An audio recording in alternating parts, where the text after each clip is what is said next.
want to really see something that said, take a look at what happened.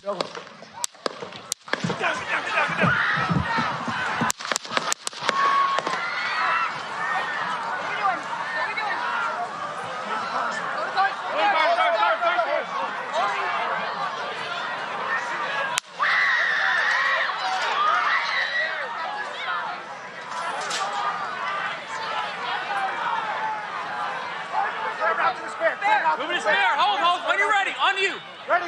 Move. Up. Move. Go. Up. Hawkeye's here.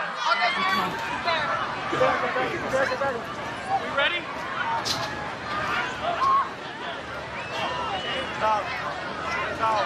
Okay, we are watching live at a rally in Butler, Pennsylvania, where former President Trump was speaking on the stage. There has been some kind of disturbance that clearly sets law enforcement and Secret Service into motion, immediately jumping around the former president in a protective mode. The crowd has been screaming. They are standing by. You can hear some voices there saying, are we ready to go? Are we ready to go? We are looking at President Trump. This does not look good. I'm going to be honest with you, from what we can see right here, it looks like they are attempting to move him out, that he may have been injured. He is holding up his arm. He is pumping his fist, but clearly Secret Service wants to get him out of this situation. He is attempting to stand and walk on his own. He has got his hand pumping in the air. His fist is pumping in the air, but quickly they are removing him from the stage. This is happening very quickly. We are trying to ascertain what happened, but quickly we do know that immediately Secret Service was on him, jumping to protect him. Let's go to Alexis McAdams. She is there actually at the rally as President Trump is waving his fist but looks injured and is being taken out of this rally. Alexis, what can you tell us from there on site? My goodness, a privilege to talk to you, of all people, on a day like today, a presidential candidate, and of course, what your family has endured. Sir, welcome. Your thoughts, please.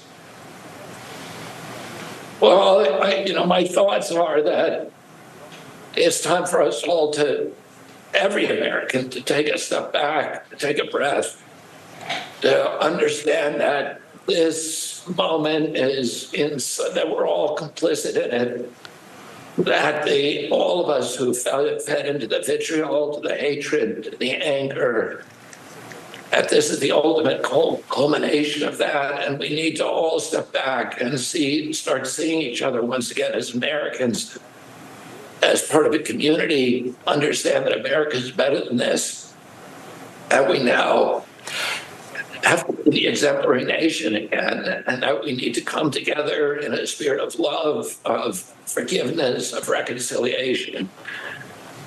And let's start healing our country again and use this terrible, terrible event to start unifying again. And of course, to pray at this moment for President Trump and for his family, who are all going through an ordeal with which I'm very familiar.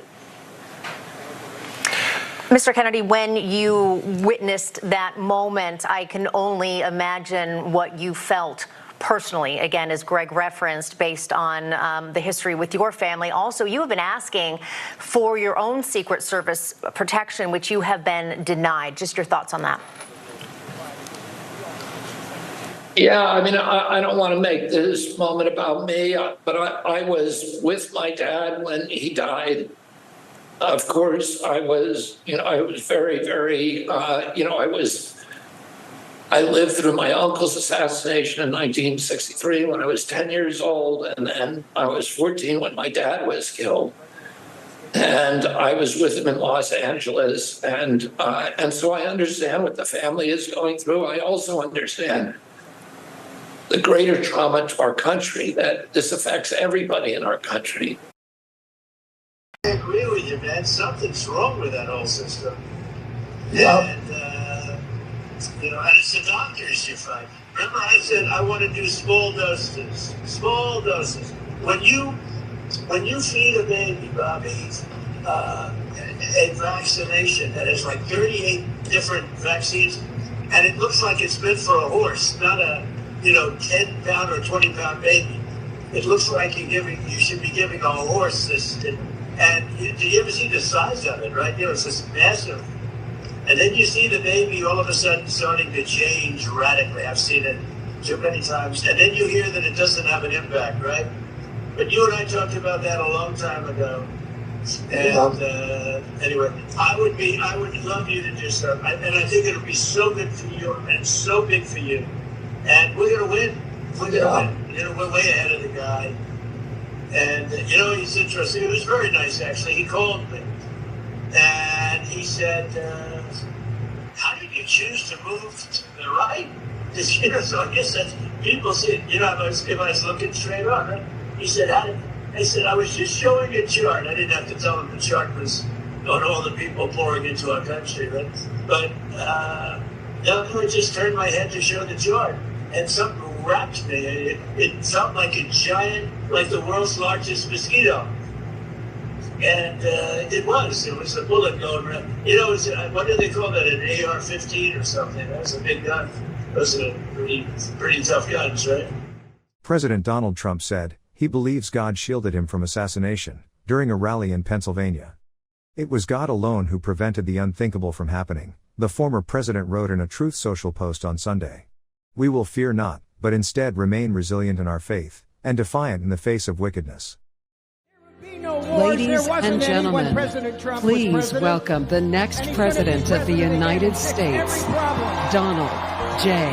Trump.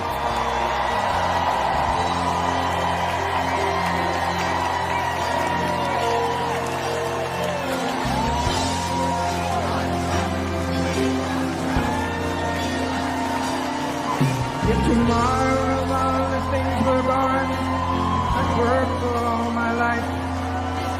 And I had to start again, just my children and my wife.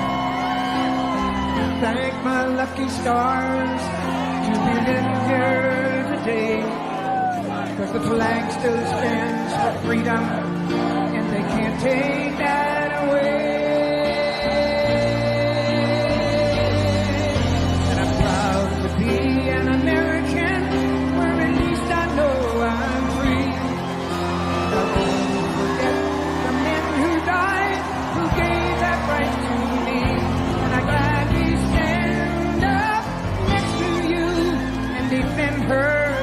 Today, 'cause there ain't no doubt I love this land. Sing it! God bless the USA.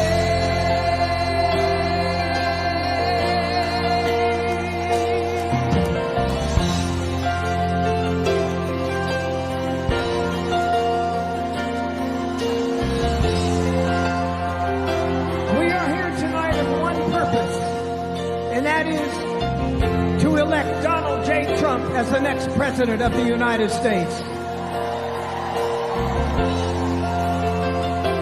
He is here tonight to show his courage, his defiance against somebody who tried to kill him. You will not take this man down. He has the courage, the strength, and he will be the next President of the United States.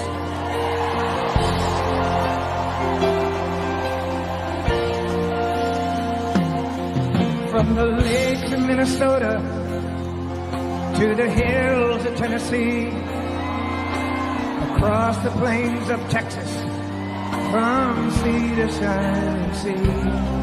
Ladies and gentlemen, the 45th President of the United States and soon to be the 47th President of the United States, please welcome Donald J. Trump.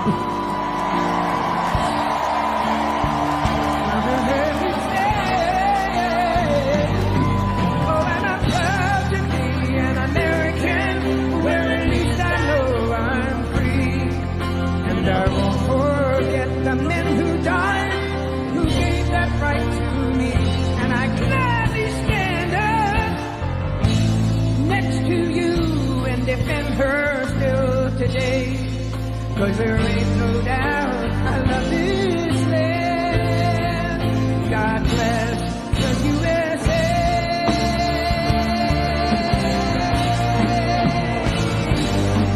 Oh, and I'm proud to be an American.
The Secret Service itself, which we've worked with and which has been very, very cooperative with us and supporting of me getting protection, did its own threat assessment and determined that I was at elevated risk. Former President Donald Trump is calling for the U.S. Secret Service to give independent presidential candidate Robert F. Kennedy Jr. protection after the former president was the victim of an assassination attempt over the weekend. Trump said in a post, "In light of what is going on in the world today, I believe it is imperative that Robert F. Kennedy Jr. receive Secret Service protection immediately. Given the history of the Kennedy family, this is the obvious right thing to do." Kennedy has previously been denied Secret Service protection, where the Department of Homeland Security has said it is processing another request for the heightened protection. Kennedy has decried his multiple denials for Secret Service protection as politically motivated, petty, and vindictive in the past. The independent presidential candidate is the son of former New York Senator Robert F. Kennedy, who was assassinated in 1968 while running for president, and the nephew of former President John F. Kennedy, who was assassinated while president in 1963. Since the attempted assassination of Trump, several lawmakers from both sides of the aisle have called for increased security for Trump and Biden, along with Kennedy. On July 15, Alejandro Mayorkas, Secretary of the Department of Homeland Security, announced that Secret Service protection would be extended to independent presidential candidate Robert F. Kennedy Jr. This was 2 days after the assassination attempt on President Donald Trump. Federal investigators did brief members of Congress on the investigation into the assassination attempt against former President Trump. But one detail that has been left ambiguous, the injury to the former president's ear. While there is a now famous photograph of the bullet passing within inches of Trump, some continue to suggest that it was from a shattered teleprompter. The Scripps News Disinformation Desk has analyzed photos and can debunk that the prompter was shattered. Look what happened. Just moments after gunmen fired shots at former President Donald Trump at a Pennsylvania rally, conspiracy theories started swirling, many of them related to how the president ended up with that bloody ear. Widely shared social media showed a photo that is false, that a teleprompter was shattered, in support of the theory that it was flying glass that injured him. But when playing verified footage of the assassination attempt, if we pause the video here, we can see the two teleprompters intact. Viewing higher resolution images from different angles shows both teleprompters, neither of which appears to be damaged. A couple of hours after the shooting, the former president posted this statement on Truth Social, saying a bullet, quote, pierced the upper part of my right ear. The Secret Service and FBI have not yet released details on Trump's injury. Confirmed photos and videos taken the day of the shooting prove the teleprompter theory is false. And while we wait for more official details, conspiracy theories and misinformation will continue to spread online. Liz Landers, Scripps News, Washington. Breaking news right now. President Biden has decided to step out of the race for the White House. I'm going to read you the statement that he released in full. My fellow Americans, over the past 3.5 years, we have made great progress as a nation. Today, America has the strongest economy in the world. We've made historic investments in rebuilding our nation, in lowering prescription drug costs for seniors, and in expanding affordable health care to a record number of Americans. We've provided critically needed care to 1 million veterans exposed to toxic substances, passed the first gun safety law in 30 years, appointed the first African-American woman to the Supreme Court, and passed the most significant climate legislation in the history of the world. America has never been better positioned to lead than we are today. I know none of this could have been done without you, the American people. Together, we overcame a once-in-a-century pandemic and the worst economic crisis since the Great Depression. We've protected and preserved our democracy, and we've revitalized and strengthened our alliances around the world. It has been the greatest honor of my life to serve you as your president.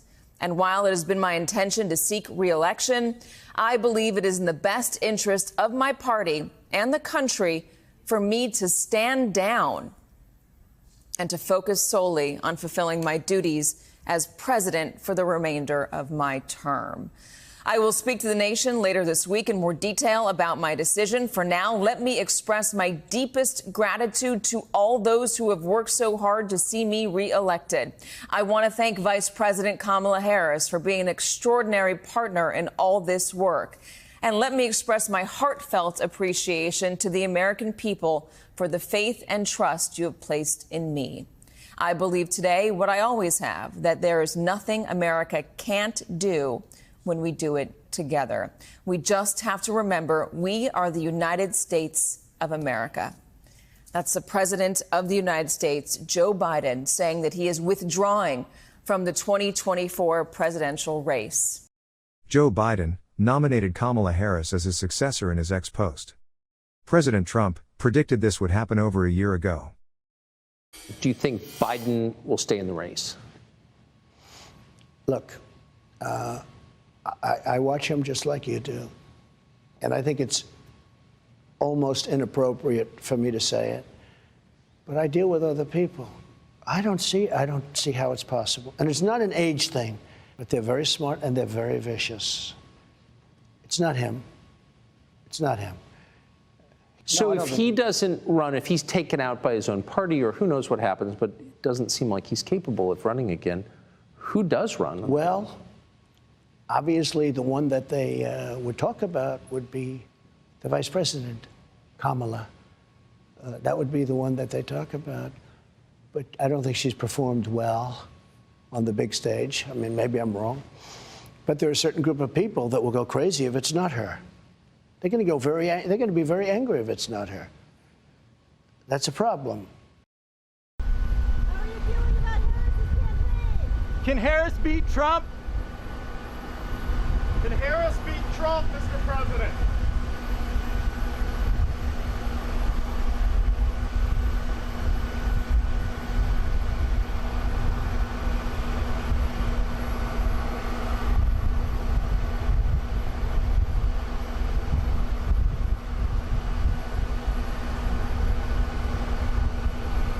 Director Wray, to the best of your understanding, how close did the assassin's bullet come to killing President Trump?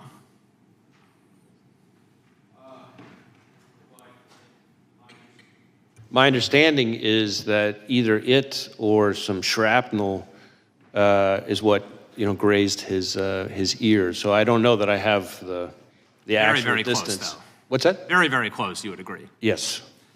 Is this the biggest security failure that you've seen in your career? Ooh. Well, certainly I think former Director Cheadle has already, I think, acknowledged that this was a significant, at the very least, a significant operational failure. I forgot her exact words, but I will defer on that. I think we really haven't seen anything like this in at least decades in this country, right? The attempted assassination of a president, current or former, is a historic event. As Christopher Wray said here, Kimberly Cheadle, the director of the Secret Service, was severely questioned by the House of Representatives and admitted to a failure in her security duties. She resigned on July 23. On August 1, 2024, President Vladimir Putin met with Russian citizens who had been detained on foreign territory at Vnukovo Airport. As a result of the exchange, they were able to return to their homeland today.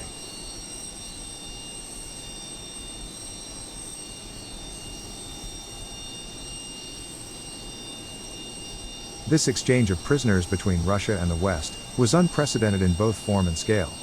This is the first time such a deal involved not only people accused of spying activities, but also political activists and human rights activists.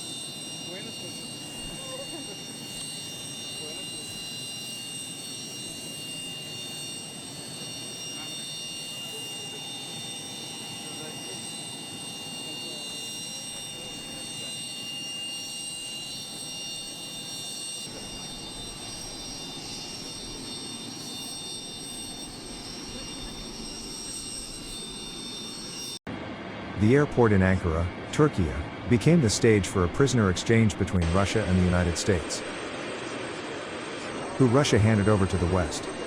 Evan Gershkovich, Paul Whelan, Alsu Kermasheva, Vladimir Kara-Murza, Andrei Pivovarov, Ilya Yashin, Sasha Skochelenko, Ksenia Fedeva, Lilia Kanisheva, Vadim Ostanin, Oleg Orlov, Kevin Leak, Herman Moijes, Rico Krieger. Also transferred are 2 more people whose identities have not been officially confirmed, presumably Patrick Chevelle and Demiry Voronin.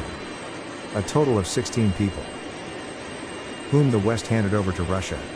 Vadim Krasakov, Artem, and Anna Dultsov, Mikhail Mikushin, Pavel Rupsov, Roman Silyaznyov, Vladislav Plushin, Vadim Konaskanov.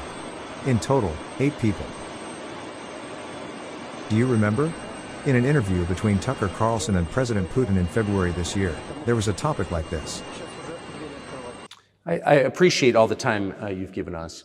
I just got to ask you one last question, and that's about someone who's very famous in the United States, probably not here, Evan Gershkovich, who's the Wall Street Journal reporter. He's 32, and he's been in prison for almost a year. This is a huge story in the United States, and I just want to ask you directly, without getting into the details of it or your version of what happened, if as a sign of your decency, you would be willing to release him to us and we'll bring him back to the United States. Мы столько сделали жестов доброй воли, что, мне кажется, мы исчерпали все лимиты. Нам никто на жесты доброй воли аналогичными жестами ни разу не ответил. Но мы, в принципе, готовы говорить о том, что мы не исключаем того, что мы можем это сделать при встречном движении со стороны наших партнеров. И когда я говорю партнеров, я имею прежде всего в виду представителей специальных служб. Они в контакте между собой, и они обсуждают эту тему. И у нас нет табу на то, чтобы не решить эту проблему. Мы готовы ее решать, но там есть определенные условия, которые обсуждаются по партнерским каналам между спецслужбами. Мне кажется, что можно об этом договориться. Это должно решаться тихо, спокойно, на профессиональном уровне. Контакты есть, пусть работают. Я не исключаю, что и тот человек, о котором вы сказали, господин Гершкович, может оказаться на родине. Почему нет? Это бессмысленно, более или менее, держать его в тюрьме в России.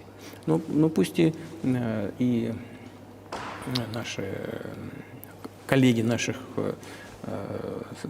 сотрудников спецслужбы на американской стороне тоже подумают, как решить те проблемы, которые стоят перед нашими спецслужбами.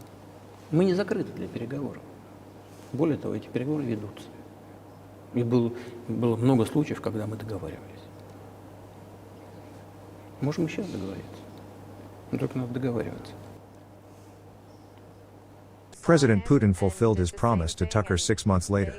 What is interesting is that several people connected to Navalny, who was being held as an anti-government dissident in Russia, have been handed over to the U.S. Why would the U.S. take them on? Yeah. Thank you, Jake.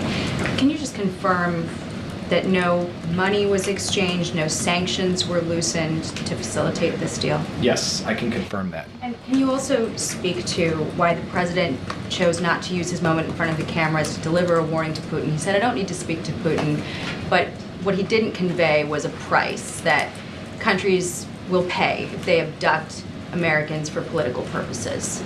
We have made clear through every conceivable channel, and the president has made clear publicly on repeated occasions over the last 2 years about the costs and consequences of aggression, standing against United States interests, and of taking actions that we believe are unlawful and unjust. We're going to continue to do that as we go forward. For the president today, this was a moment to thank our allies. It was a moment to celebrate the families, and most importantly, it was a moment to lift up the human achievement of getting both Americans, citizens of friendly countries, and Russian political prisoners out. But as the president said, he doesn't need to talk to Putin for Putin to understand where the president stands. Thank you. What about Jimmy Wilgus? He's been there. President Putin succeeded in having former FSB officer Vadim Krasakov, who had been imprisoned in Germany, returned to Russia. He also effectively revealed that Navalny's activities were under the influence of the United States by handing over the main members. In a statement, Olaf Scholz's press secretary Stefan Hebestriat said, "The duty to protect the German people, and solidarity with the United States were important motives." Why did the U.S. agree to the Russian side's demands at this time? Mr. President, thank you so much for sitting down with us. Thank you very much. So much has changed since the last time you and I sat together. Of course, a successful RNC, Biden dropping out, Kamala is in, and of course, an assassination attack on you. First question, how are you feeling? Good. I see you don't have the bandage on your ear anymore. No, I got it off. It's a good healing process. Got it off. I feel great, actually. Big news today. Russia and the U.S. In an exchange, a prisoner swap, largest East-West prisoner swap since the Cold War. What is your reaction that Russia freed the Wall Street Journal reporter Evan Gershkovich and others? Well, as usual, it was a win for Putin or any other country that deals with us, but we got somebody back, so I'm never going to be challenging that. It wouldn't have happened with us. We would have gotten him back. We wouldn't have had to pay anything. We wouldn't have had to let some of the great killers of the world go, because that's what's happened, as you know. And the deal's very complex because it just came out, so nobody understands the deal yet. And they make it complex, so you can't understand how bad the deal is for us. But we got him back. And we could have had him back. We should have had him back a long time ago. It should have never happened. It would have never happened.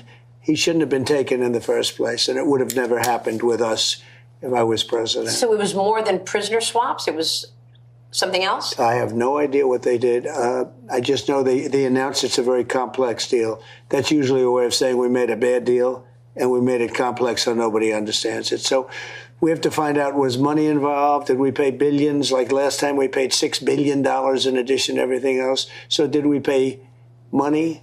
And I put something in Truth today, and it was very interesting. How much did we pay? Who are the people? How are they? Are they bad people? Are they killers? Who are the people? Now we're finding out that the people that they're getting back are serious, very serious people. I want to be nice about it. They're getting back some real killers.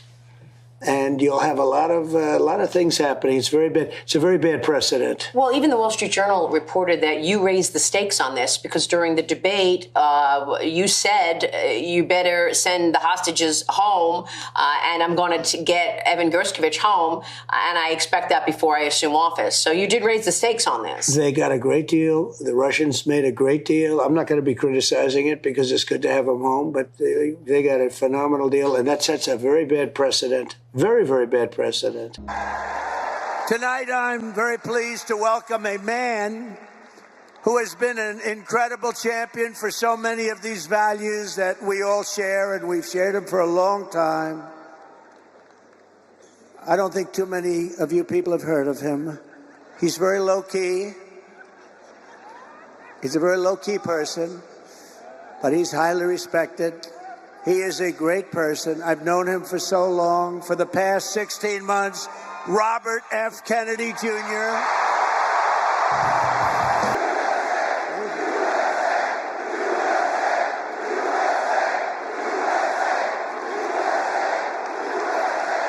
For the past 16 months, Bobby has run an extraordinary campaign for President of the United States. I know, because he also went after me a couple of times. I didn't like it.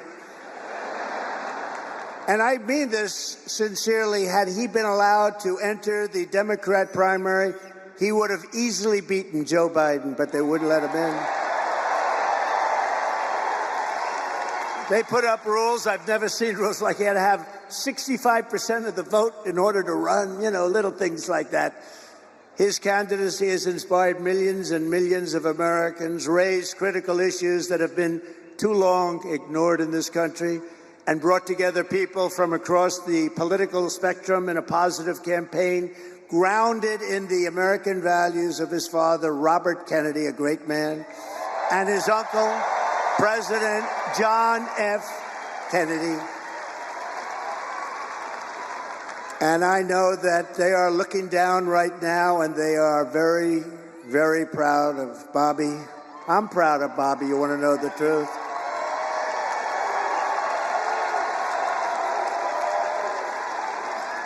And I don't think I've ever introduced anyone that got applause like he just got. I must tell you, I don't think it's true. I don't think I've ever introduced anybody that got applause like that.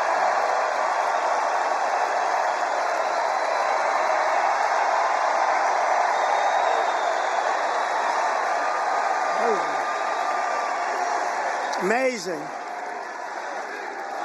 It's true.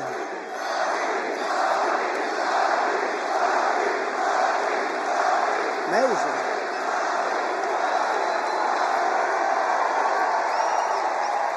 Soon after I can't even believe I have to say this, nearly assassinated in Pennsylvania last month, Bobby called me to express his best wishes. He knows firsthand the risks incurred by leaders who stand up to the corrupt political establishment. When you stand up, you bring on some trouble for yourself, but you have to do what's right. You have to do what's right for the country. I will tell you, we are both in this to do what's right for the country. That's one thing I can tell you. He lost his father and uncle in service to our country, and Bobby himself was subject to repeated threats to his safety during the course of his campaign while being denied protection by the Harris-Biden administration. And this is a tribute in honor of Bobby.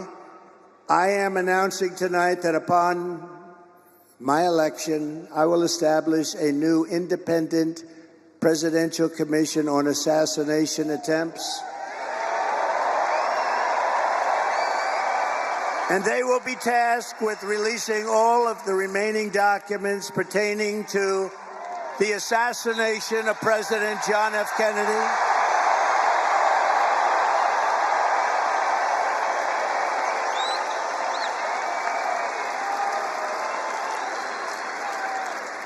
And they will also conduct a rigorous review of the attack last month.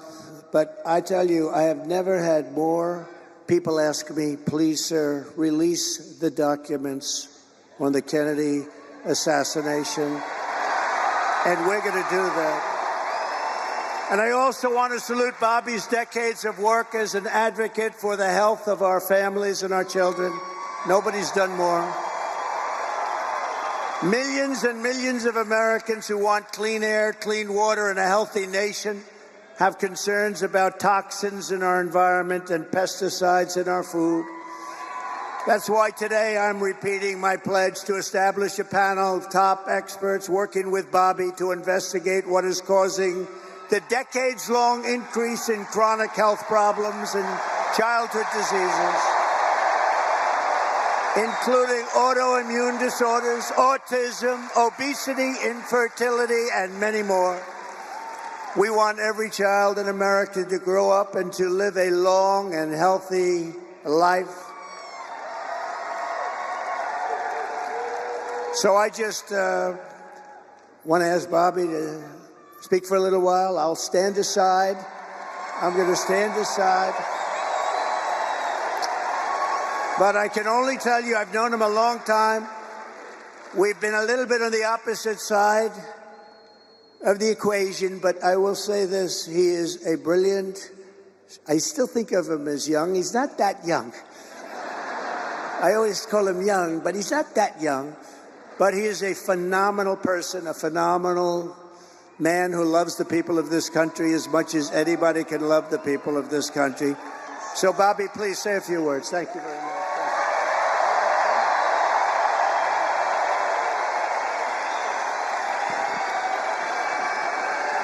Thank you. Thank you, President Trump.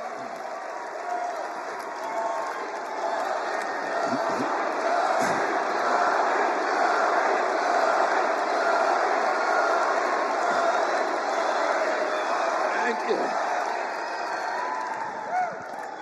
Now, a few hours after the assassination attempt at Butler, I got a call from a safe food advocate named Kelly Means, who's been fighting for many years to try to end the corruption at CDC and FDA and USDA.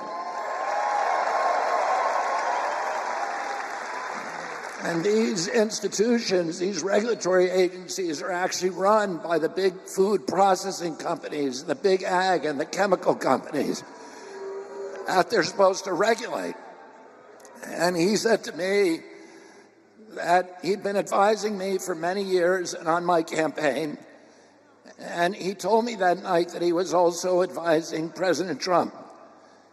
And he asked if I would talk to President Trump. And I said, of course.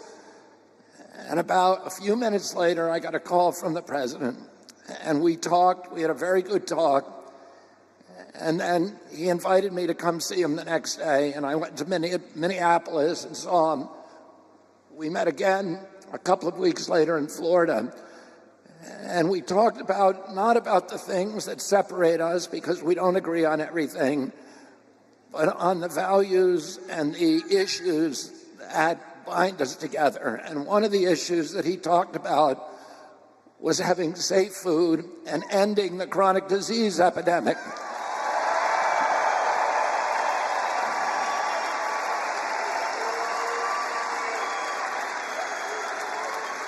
Our children are now the unhealthiest, sickest children in the world. Don't you want healthy children? And don't you want the chemicals out of our food? And don't you want the regulatory agencies to be free from corporate corruption? And that's what President Trump told me that he wanted. He also told me that he wanted to end the grip of the neocons on U.S. foreign policy.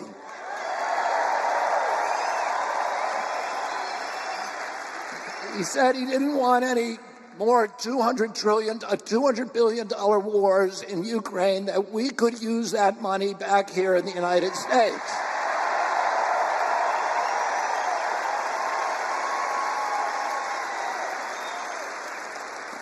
And the safest, the best way to build a safe America is to rebuild our industrial base and rebuild the middle class in this country. And don't you want a president who's going to get us out of the wars and who's going to rebuild the middle class in this country?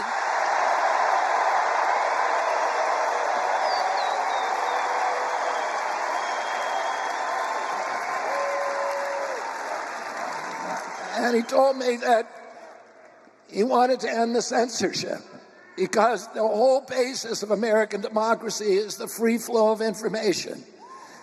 And we know that a government that can silence its opponents has license for any kind of atrocity.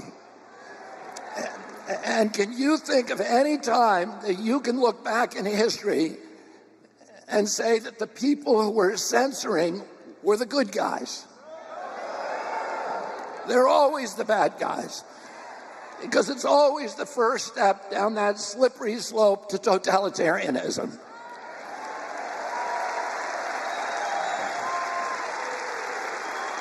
And don't you want a president who's going to protect America's freedoms?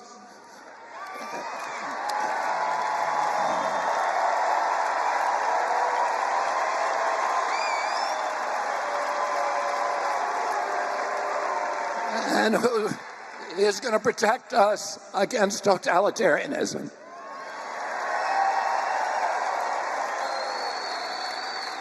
And I want to ask you again, don't you want a safe environment for your children? Don't you want to know that the food that you're feeding them is not filled with chemicals that are going to give them cancer and chronic disease? And don't you want a president that's going to make America healthy again?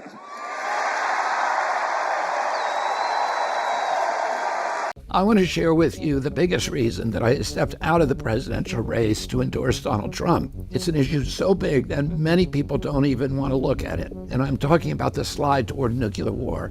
You might remember back in the day when Dick Cheney and Donald Rumsfeld and Paul Wolfowitz and all those other guys were pushing for war in Iraq, war in Syria, war in Libya, war in Iran, and full spectrum U.S. military domination across the globe. These people were known as the neocons, and they have now taken over the Democratic Party. Right now, they're the ones who are pushing for maximum confrontation with Russia. You have any idea how dangerous that is? Russia is the world's largest nuclear power.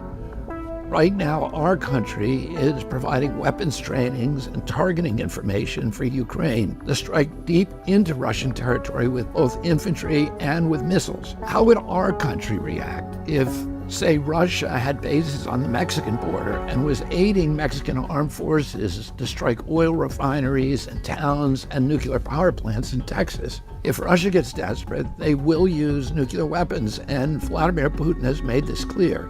That's the game that President Biden and the foreign policy establishment have been playing. They're gambling the future of our planet, and for what? For nothing. The endless wars of the neocons are bankrupting our nation. They're making us less safe at home and less safe abroad. It used to be that the Republicans were even more belligerent than the Democrats. Some of them still are, but not Donald Trump. I've had extensive conversations with him and his team. He understands the danger. He sees through the neocons now. He's going to de-escalate with Russia, and he's going to cancel the neocons' plans for wars with China and Iran too. I take him at his word, and I'm also going to keep him to his word. I need your support to help me do that. I need you to vote Donald Trump into the White House. Let's get him elected, and let's put an end to the war machine. Thank you.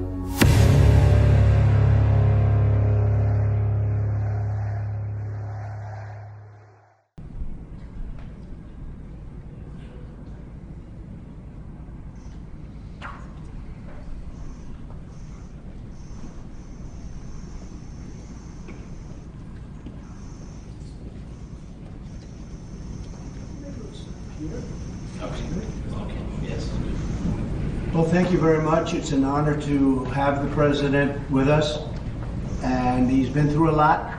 He's been through a tremendous amount, like probably nobody else, almost nobody else in history, if you really get right down to it. And we're going to have a discussion and see what we can come up with, but a great honor to have you with us. Thank you so much. Thank you very much. Thank you so much, Mr. President. Thank you so much for this meeting.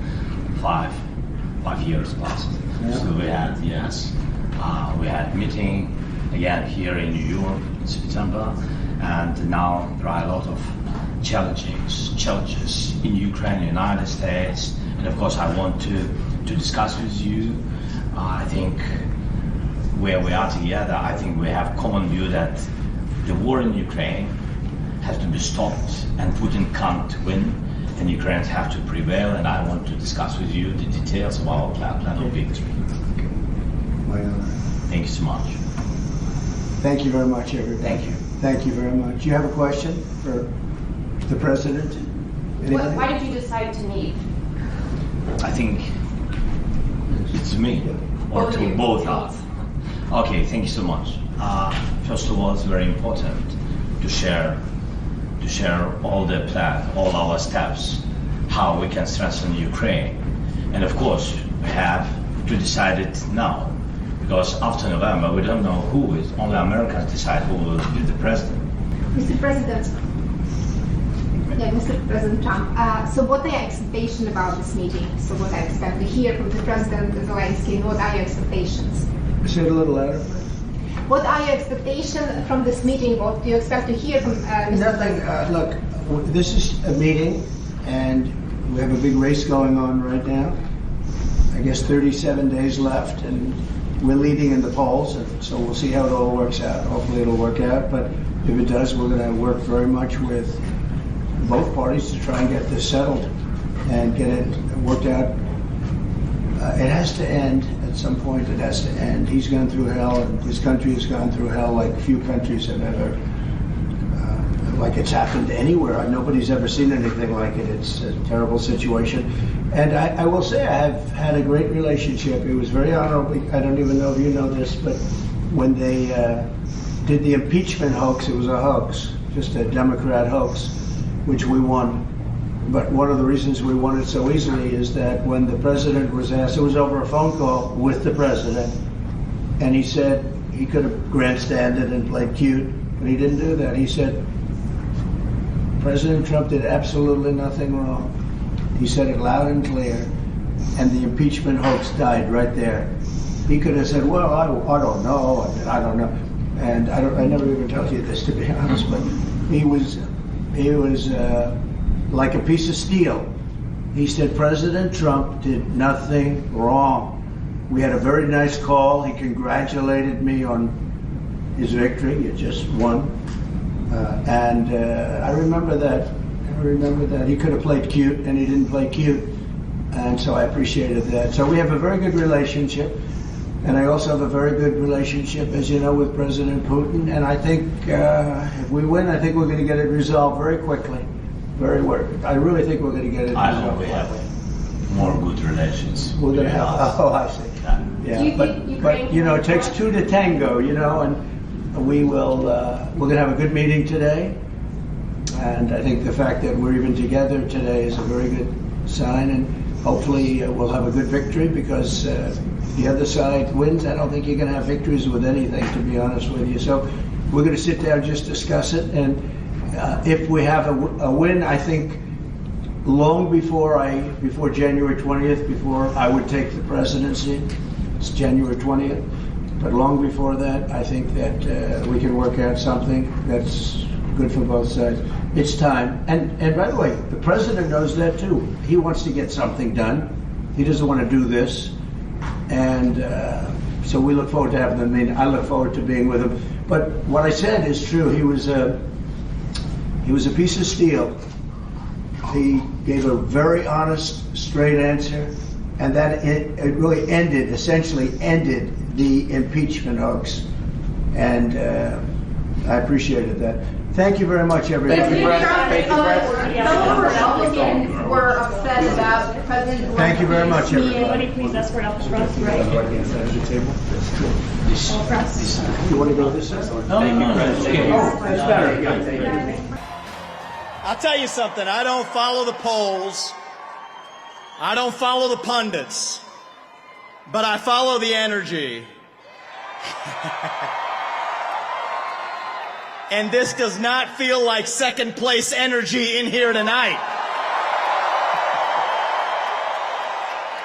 And the only celebration bigger than this one right now is going to be on the evening of November 5th, when we send Donald J. Trump back to the White House as your 47th president and commander-in-chief. Yet we can't even answer what it means to be an American today. We're in the middle of a national identity crisis. Faith in God, patriotism, hard work, family. These things have disappeared, only to be replaced by wokeism and transgenderism, climatism, COVIDism, depression, anxiety, fentanyl, suicide.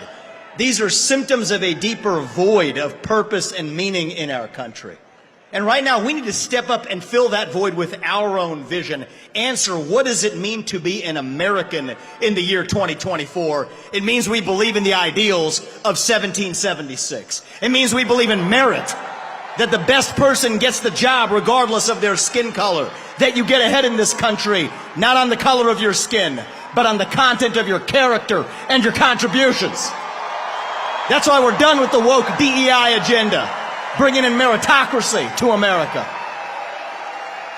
These are not black ideas or white ideas. They are American ideals that set this country into motion. We're in a war to revive them, and right now we need the commander-in-chief who will lead us to victory. That is your next president, Donald J. Trump. If you want to seal the border, vote Trump. If you want to restore law and order in this country, vote Trump. If you want to grow the economy in this country, vote Trump. If you want to revive national pride in this country, vote Trump. If you want to stay out of World War III in this country, vote Trump. If you want to make America great again, vote Trump. I mean, my view is that if Trump doesn't win this election, it's the last election we're going to have. What will we do with this moment? How will we be remembered? Look at the opportunities before us. This election really isn't about the left versus the right. It's about we the people choosing our government and the choice between freedom versus tyranny. Nobody has a chronic disease burden like we have. Why are we allowing this to happen to our children? Ultimately, the only thing that will save our country is if we choose to love our kids more than we hate each other. What is going on here is deeper than politics. It is deeply spiritual.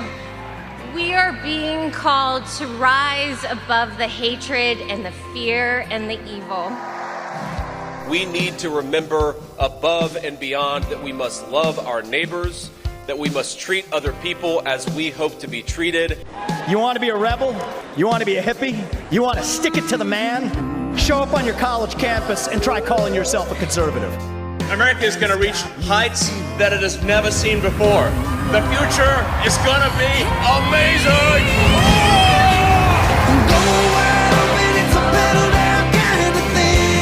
Don't you want healthy children? Don't you want a president that's going to make America healthy again?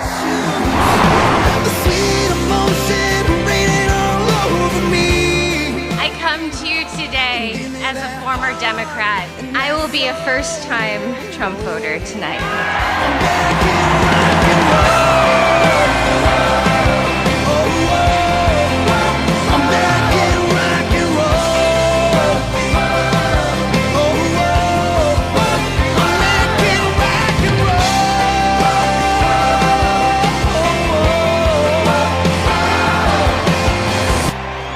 The people dreamed this country, and it's the people who are making America great again.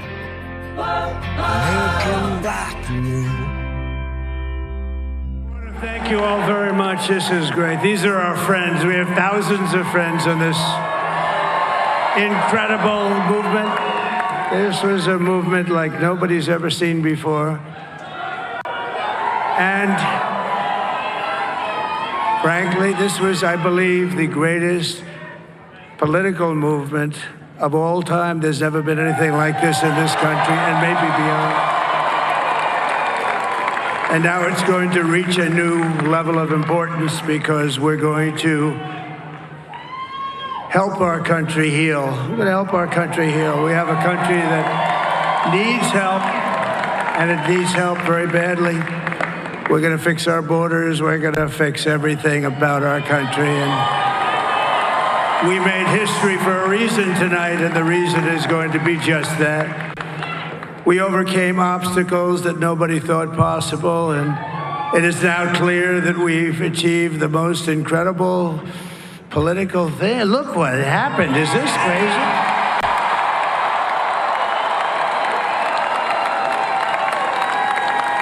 But it's a political victory that our country has never seen before, nothing like this. I want to thank the American people for the extraordinary honor of being elected your 47th president and your 45th president.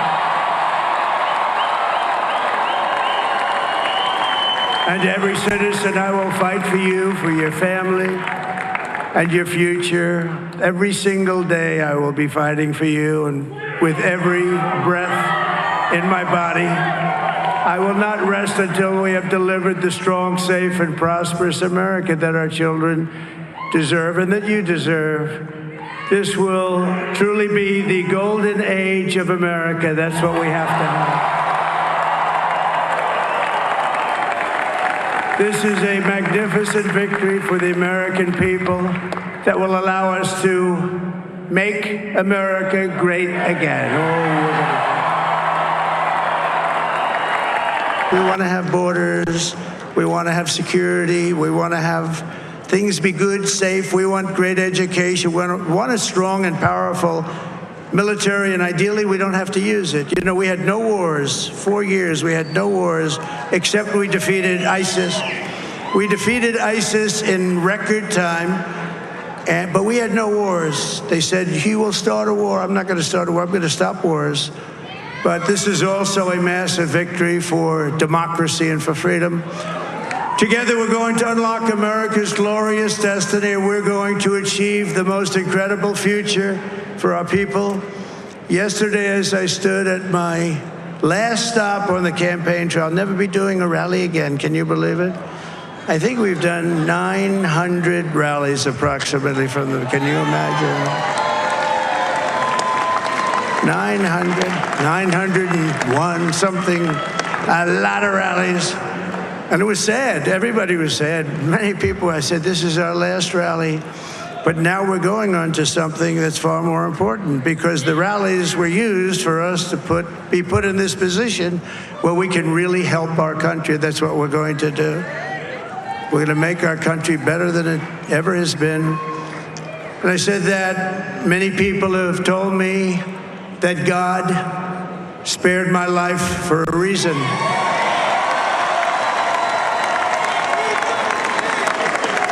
And that reason was to save our country and to restore America to greatness. And now we are going to fulfill that mission together. We're going to fulfill that mission. The task before us will not be easy, but I will bring every ounce of energy, spirit, and fight that I have in my soul to the job that you've entrusted to me. This is a great job. There's no job like this. This is the most important job in the world. Just as I did in my first term, we had a great first term, a great first term. I will govern by a simple motto: promises made, promises kept. We're going to keep our promises. Nothing will stop me from keeping my word to you, the people. We will make America safe, strong, prosperous, powerful, and free again. And I'm asking every citizen all across our land to join me in this noble and righteous endeavor. That's what it is. It's time to put the divisions of the past 4 years behind us. It's time to unite. And we're going to try. We're going to try. We have to try. And it's going to happen. Success will bring us together. I've seen that. I've seen that. I saw that in the first term when we became more and more successful. People started coming together. Success is going to bring us together, and we are going to start by all putting America first. We have to put our country first for at least a period of time. We have to fix it. Because together we can truly make America great again for all Americans. So I want to just tell you what a great honor this is. I want to thank you. I will not let you down. America's future will be bigger, better, bolder, richer, safer, and stronger than it has ever been before. God bless you, and God bless America. Thank you very much. Thank you. Thank you very much.